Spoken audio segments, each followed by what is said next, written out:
ভোরবেলা পার্কের রেলিংয়ে হেলান দিয়ে বসে আছে একজন মানুষ।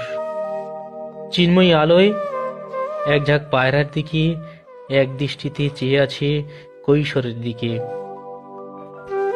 কাছাকাছি পথচারীদের পায়ের আওয়াজে একটা ঝটাপট শব্দ তুলে উড়ে যাচ্ছে পায়রাগুলো, আবার ফিরে আসছে ঠিক একই জায়গায়। কি যেন খুঁটে খাচ্ছে আহ্বান কাল থেকে। লোকটি শুধু সেদিকেই তাকিয়ে আছে, কোনো চিত্রকল্প নয়, এমনই তাকিয়ে আছে। মুসলিনি কিংবা হিটলার কোনোদিন ওই পায়রাদের ওড়াউড়ি দেখেনি।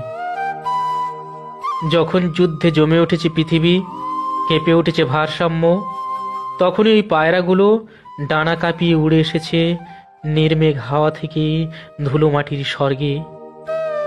ওই লোকটি ঠায় বসে থাকে পার্কের রেলিংয়ে ঠেস দিয়ে।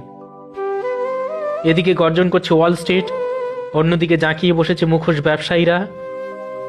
যারা বন্দুক গুছিয়ে অমর হবে ভেবেছিল, তারা শেষ পর্যন্ত হয়েছে পোকামাকড়ের খাদ্য। যারা অন্যের মাথায় পা রেখে জয়ের আনন্দ পেতে চেয়েছিল, তাদেরই ছিন্নমুণ্ড গড়াগড়ি খেয়েছে জল কাদায়। তারই মধ্যে ওড়াউড়ি করছে চঞ্চল পায়রাগুলি।